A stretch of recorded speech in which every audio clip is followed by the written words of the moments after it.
तो आज की जो वीडियो है वो मेरी जो 1600 मीटर की प्रोग्रेशन थी 6 वीक्स की थी, जो 6 हफ्तों में यूँ लगा लो मैंने 1 मिनट 5 सेकंड से 55 सेकंड कम कर दिए। तो इसी के ऊपर है कि कैसे करें, और इतने कम टाइम में जो मेरी पहले टाइमिंग आ रही थी वो 6 मिनट 1 या 2 सेकंड कुछ थी, वो मैं यहाँ पे अगर वीडियो मिली तो लगा दूँगा। और जो मेरी फाइनल टाइमिंग आई थी 6 हफ्ते बाद कंपटीशन के दिन, भर्ती के दिन, वो आई थी 4:57 या 4:58 समथिंग, कुछ एग्जैक्ट नहीं पता, पर इन दोनों में से ही कुछ आई थी, या इससे कम भी हो सकती है पर इससे ज़्यादा नहीं होगी। तो सबसे पहले बात करते हैं कि ये स्टार्ट कैसे हुआ ये सब। तो मैंने अपनी जो बेस बिल्डिंग है वो मार्च, एग्जैक्ट याद नहीं है, पर मैंने अपना पूरा जो है डेली का वर्कआउट का ट्रैक रखा हुआ था कि मैं रोज़ कितना भाग रहा हूँ। और मैंने शुरुआत करी थी 30 या 33 माइल से पर वीक, और मैं ले गया था 55 तक ले जाने वाला था मैं। 2 वीक्स मैंने 2 हफ्ते मैंने कंसिस्टेंटली 50 माइल्स और 51 माइल्स करे, लेकिन उसके बाद जब अगला मेरे को प्रोग्रेस करना था, 55 माइल्स का मेरा गोल था, तब हो गया मेरे को पटेलर टेंडनाइटिस। तो ये होता क्या है, ये मेनली जो हमारे घुटने होते हैं, हम टेंडन्स किसे कहते हैं, टेंडन्स कहते हैं जो आपका मसल्स और बोन्स को कनेक्ट करता है, उसे हम टेंडन्स कहते हैं। और लिगामेंट्स कहते हैं हम जो आपके बोन्स को कनेक्ट करता है। तो जो मेरा पटेलर टेंडन था, पटेलर टेंडन मैं यहाँ पे फ़ोटो लगा दूँगा, वो थोड़ा रप्चर हो गया था, क्योंकि बोलते हैं ना कुछ भी आपको बहुत ही जल्दी और बहुत ज़्यादा नहीं करना चाहिए, या बहुत तेज़। रनिंग की भाषा में बोला जाए तो समथिंग वेरी वॉल्यूम में जिसे कहते हैं ना, मोर वॉल्यूम और मोर इंटेंसिटी, ये दोनों आप कभी भी कंबाइन नहीं कर सकते। तो ऐसा ही था, मैं जो था रोज़ अपने ऑलमोस्ट इजी पेस से तेज़ पेस में ही भाग रहा था, और रोज़ मैं कम से कम, अब आप लगा लो 50 माइल्स 80 या 82 किलोमीटर होता है, तो रोज़ संडे को मैं रेस्ट रखता था, तो 6 दिन में आप डिवाइड कर लो मैं कितना दौड़ रहा था। लॉन्ग रन मेरी 18-19 किलोमीटर होती थी, और जो शॉर्टेस्ट रन होती थी वो कभी 10 किलोमीटर की होती थी या 11-12 किलोमीटर की होती थी।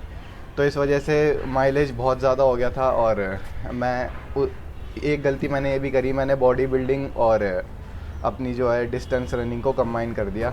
उस समय हैवी स्क्वाट्स डेडलिफ्ट्स वगैरह कर रहा था, और रनिंग से भी इतना टोल पड़ रहा था मेरे बॉडी पे, मेनली नीज़ पे, और इसकी वजह से मैं इंजर्ड हो गया। और फिर मतलब मैंने छोड़ ही दी रनिंग, मैं कर ही नहीं पा रहा था, क्योंकि मेरे को रिकवर करना था, और मेरा मेन एम ये था उस समय कि जल्दी से रिकवर करके दोबारा अपना बिल्डअप करूँगा। पर फिर जून 10 या 11 की बात है, यहाँ डेट आ जाती है बीजी भर्ती कि 15 हमारी जो भर्ती है वो ऑलमोस्ट 15 जुलाई के आसपास थी। तो मतलब हम पे सिर्फ 1 महीना था। उस टाइम मैं दौड़ तो नहीं रहा था, पर मैं जैसा कि आप सबको पता होगा कि मैं ऑन फ्लोर कोचिंग भी देता हूँ, मतलब औरों को भी तैयारी करवाता हूँ, तो मैं उनको तैयारी करवाता था। तो उन्हें तो मैं करवा ही रहा था। अब डेट आ गई, अब सिर्फ 1 हफ़्ता पड़ा था, और मैं 50 या 60% ही रिकवर हुआ था। पर अब मेरे पे कोई और चांस था नहीं, तो मैंने अपनी ट्रेनिंग करनी शुरू कर दी।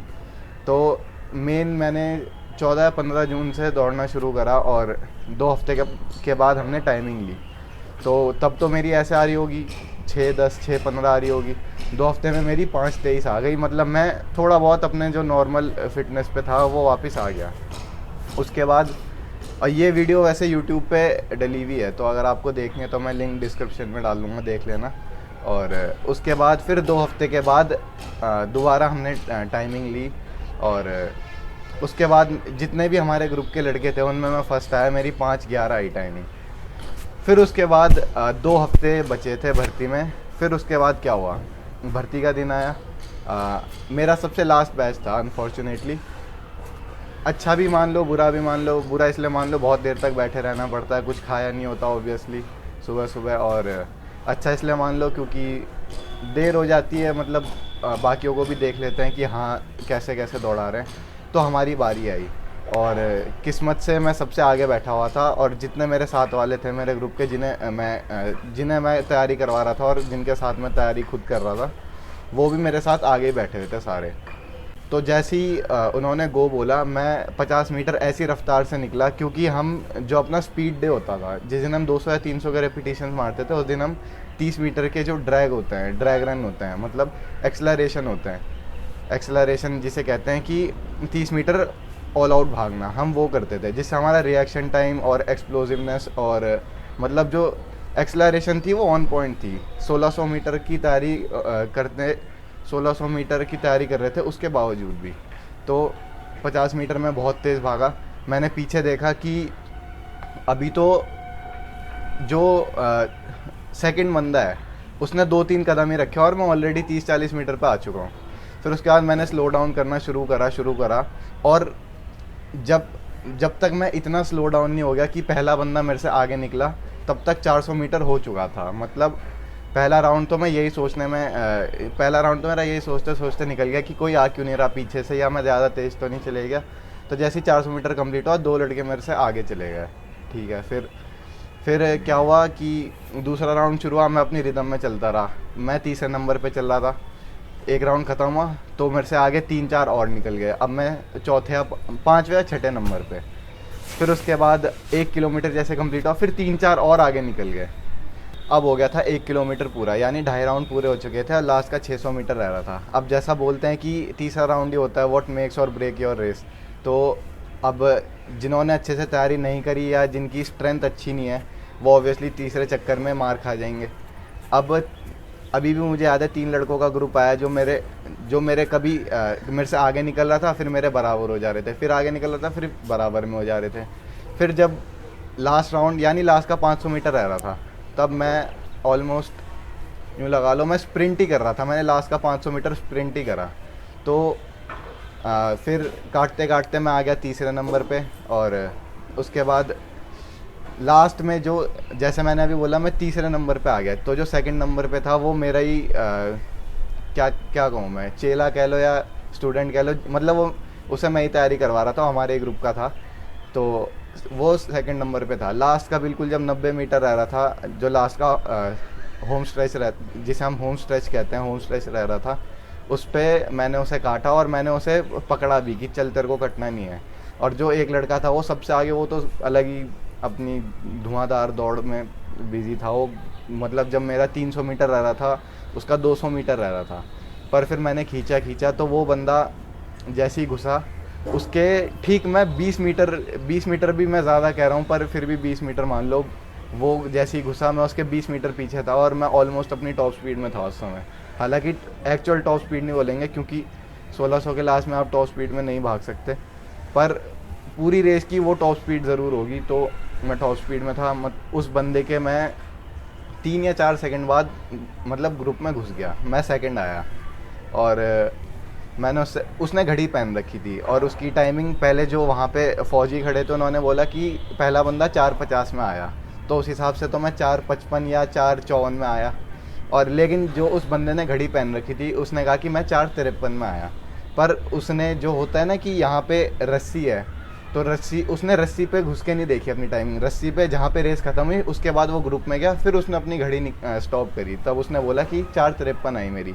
अगर उस हिसाब से देखा जाए तो मेरी 4:57 4:58 ऐसा ही होगी, मतलब 4:58 के ऊपर नहीं आई होगी। तो अब बहुत लोग मेरे खुद के ग्रुप मेंबर्स थे जो उन्होंने मेरे से पूछा कि तूने कैसे करी इतनी टाइमिंग कम, भर्ती में भी तू सेकंड आया और 4 हफ्तों में ही तूने 5:11 कर दी 6:1 6:2 से।